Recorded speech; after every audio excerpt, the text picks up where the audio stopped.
안녕하십니까. 오늘 수능 시험 치느라고 여러분 고생 많았습니다. 고생 끝에 낙이 있다라고 하였습니다. 오늘 하루가 전도록 우욕스럽고 힘든 거라도 오늘이 바로 내가 느끼고 최고로 열심히 공부를 하였다라고 생각하시면 즐거움이 있을 것 같습니다. 수험생 여러분, 오늘 너무 고생이 많았습니다. 그래서 오늘은 그 자격문을 한번 이야기를 해볼까 합니다. 자격문 내용에서 오만을 부리지 말라. 예, 주제를 가졌습니다. 그 대신에 이제 말하기 전에 그 성가에서는 그 문무관이라는 이야기가 있습니다. 그 문무관의 이야기를 잠깐 이야기를 하고 수험생 여러분의 고생을 하였기 때문에 문무관에 대한 이야기를 좀 하고 넘어가겠습니다. 우리는 그 봄에는 꽃이 피고 여름에는 시원한 바람이 불면 가을에는 달이 뜨고 겨울에는 눈이 내린다라고 하였습니다. 항상 망상에 사로잡혀 있지 않는다고 하면 모두가 좋은 계절이 된다라고 하였습니다. 오늘이 바로 내가 최고로 수험생 여러분이 오만과 모든 것을 버리고 열심히 공부를 하고 시험을 치렀습니다. 그래서 좋은 결과가 있을 줄 믿고 우리는 열심히 하는 자에게는 뭐가 온다? 원하는 바를 다 이룰 수가 있다는 것입니다. 그렇다 그러면은 지금의 이야기를 할 수 있는 이야기를 잠깐 이야기를 하겠습니다. 그러면 오만을 부리지 말라. 오만을 부리지 말라. 그래서 이 오만을 부리지 말라는 이야기는 본문을 이야기하면은 기육은 정망 망자 존대하고 백만 타인이요다. 수인 떡인 gem량이 이본이요. 신우 하우 갱신이 위종이니라. 사상산이 정고하면 삼도해 익심하나니 외hen위는 여종기나 내무소득은 사우준이라. 이렇게 이야기하였습니다. 또한 간이 배자는 심익 소익하고 도익고자는 어익귀인이라.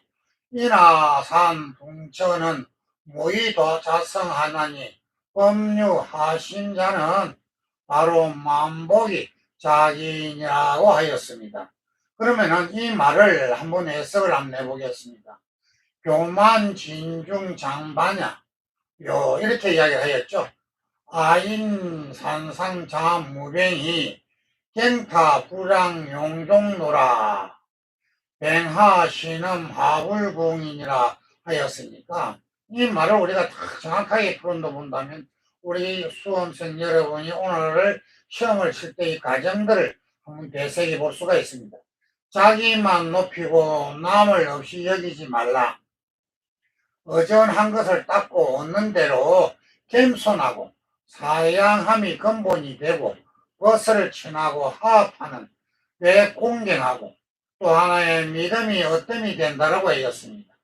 우리는 믿고 공부를 하고 하였기 때문에 수험생 여러분들이 원하는 점수가 다 이렇게 나올 것이라고 믿습니다. 아침에 다 추원을 발언을 하였습니다만은 그래서 오늘은 저희가 아침 저녁을 바로 같이 공부하는 일, 남의 미래관 청선인 관계 부타의 본문을 같이 공부하는 시간을 두 번을 나눠봤습니다. 그렇다면은 밖으로 나타나는 위의 높고 귀한 뜻이지만은 안으로는 얻는 바 없이 썩은 배와 같다오다 하고 하였습니다. 우리는 뱃살이 더 높으니라 마음이 더 정케하고 도가 더 높으니는 뜻을 더 낮추니라 이렇게 이야기했습니다. 그렇다면은 우리는 배가 익으면 익을수록 고개를 숙이듯이 위험을 갖추면 갖출수록 겸손을 가진다는 이야기입니다. 그렇다면은 너나 나나 하는 산이 무너지는 곳에 한없는 도가 스스로 이루나니 무릇 마음이 낮출 줄 아는 이는 일만 복이 스스로 돌아온다는 것입니다. 내 마음을 자체로 수그리고 항상 겸손한 자체를 갖추면 내 복을 스스로 찾아 들어온다고 합니다. 그렇다면 우리는 교만이라는 이 자체를 가지고 한번 이야기를 한다면, 교만이라는 티끌 속에 반야에 묻혔지만 가고 내가 너다 하는 산 위에 무맹은 사람만 가네. 우리는 남을 없이 여기고 배우지 않고 비록 비롯하여 늙어진 뒤에 뱅들고 신음하면 한탄하는 끝없다는 이야기가 나왔습니다. 바로 이게 개송입니다. 바로 이 개송 속에서는 우리는 하나의 비울 점이 있다는 것입니다. 그러면 이 자체까지 지금 이야기 한번 해석을 해본다면 자신을 낮추고 겸양하는 것이 인격의 함양하는 기본 강령이라고 하겠습니다. 그러면 한 걸음이 더 나아가 유익해야 할 것은 그의 처세입니다. 우리는 그 처세를 위해서 꾸며서 하는데 태도로서 아니라 진실로서 남을 존경하고 자신을 낮추는 것이야말로 우리는 굉장한 겸손을 가지고 원하는 바를 가질 수가 있습니다. 우리는 여기에서 한 가지 짚고 넘어갈 일이 있습니다. 무학대사는 이 성계와 저 유명한 대하에서 자기 마음이 부처면 모든 사람을 다 부처로 보이고 자기 마음이 돼지매라면 모든 것을 다 돼지로 밖에 보지를 못한다고 하였습니다. 그러면은 자기 자신을 진실한 충실한 사람이라면 남에게도 똑같이 우리가 말하는 진실하게 대하게 되고 남을 훌륭한 점을 자기의 모든 것을 다 바쳐서 남을 위해 봉사하고 남을 위해 받들어야 될 것이라고 본다는 것입니다. 우리는 이에서 단순한 사양이 아니라 단순한 존경이나 믿음이 아니라는 것입니다.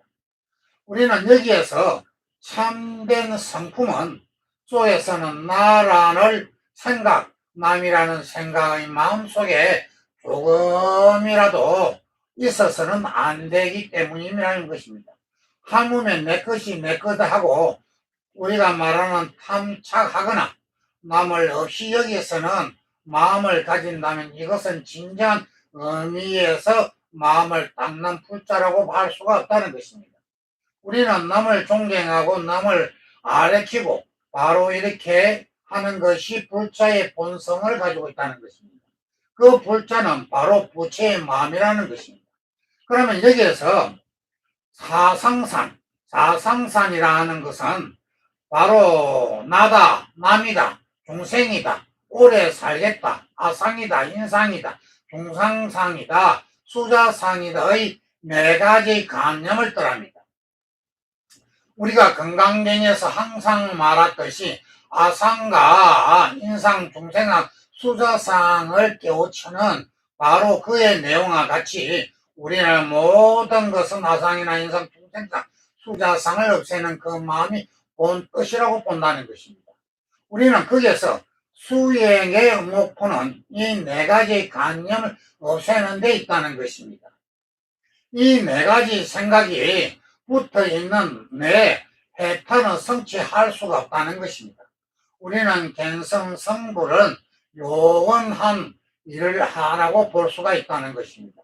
그러나 우리는 여기에서 나라는 것을 생각하는 구체적으로 어떤 내용을 가리키는가, 어떤 마음을 가지고 어떤 것을 가리키는 것을 알아야 된다는 것입니다.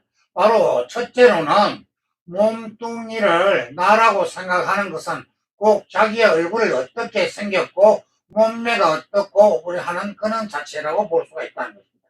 그래서 우리 아버지나 어머님 그리고 아들이라든지 우리는 통틀어서 말한다면 육체를 가지기로 야한 자기로 생각하는 것이라는 것입니다. 그러면 이 몸뚱이는 달달이 시간에 변하는 것이고 한 달이 물질적으로 불가하다는 것입니다.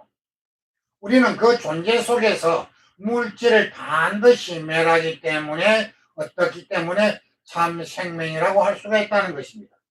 그래서 진정한 나일 수가 없는 것이라는 것을 표현한다면 바로 우리는 정신작용을 시켜서 시시각각으로 변하여 어떤 한 생각이라도 붙어들여 내세를 만을 하는 것이 없다는 것입니다. 아침에는 국수 먹고 싶은데 점심때 되면 밥이 되고 싶고 떡을 받아 놓고 나면 또 다시 빵이 먹고 싶고 우리들은 그런 마음이라는 것입니다. 앉으면 눕고 싶고 누우면 잠자고 싶은 마음이 우리들의 본래 그 마음이라고 본다는 것입니다.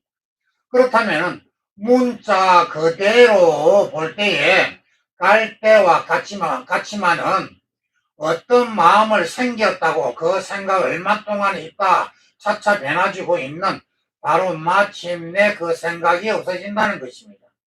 이것이 생주이멸이라는 것입니다. 우리는 생주이멸이라고 한다는 이 내용이 바로 한 생각이 변하는 것이 아니고 굳던 생각을 가는 생각이 무수하게 생각하는 것을 복합적으로 일어난다고 끄집어 고 끼어서 또다시 무수하게 다른 생각을 꼬리를 물고 꼬리가 꼬리를 문다는 것입니다. 그렇다면 현실인데 우리는 굳던 생각만은 인식하고 있을 뿐이고 그러면 그 가운데에서는 바로 어떤 생각을 가리키고 나라고 할 것인가? 아니면 나라고 할 수 없다 이 말이. 그러면 이 생각이 나라고 직접 하려고 하는 그 순간이 이미 그 생각의 엄밀히 따지고 보면 변질하여 흘러가는 과거의 생각이 되고 만다는 것입니다. 그렇다면 우리는 그 과거 속에 흘러간 것을 알아차렸을 때는 나를 있는 것 줄 알고 잘못 알고 잘난 체하고 나를 내세워 나 하나만 잘 살려고 하다 보니 온갖 죄업을 붙어서 사막도에 깊이 빠지게 된다는 것입니다. 우리는 사막도에 빠지는 것이 바로 이런 것입니다. 나를 모르고 남을 무시하고 남을 괴롭히고 남에게 욕된 일을 다닌다면 결국은 돌아왔을 때는 사막도에 빠질 것이다. 그러나 남이라는 생각은 나라는 생각에 대한 상대적 생각이라고 한다면 우리는 반드시 남도 있기 마련이라는 것입니다. 그래서 나와 남을 대립시켜서 내가 남보다도 잘났다는 생각을 갖게 되는 것이고 그 잘났다는 생각으로 인하여 사막도에 빠지는 중생들이 많다는 것입니다. 그러면 우리의 중생이라는 생각은 살림살이에 대한 애착이라고 볼 수가 있다는 것입니다. 남보다도 조금 더 사고 싶고 남보다 더 하고 싶고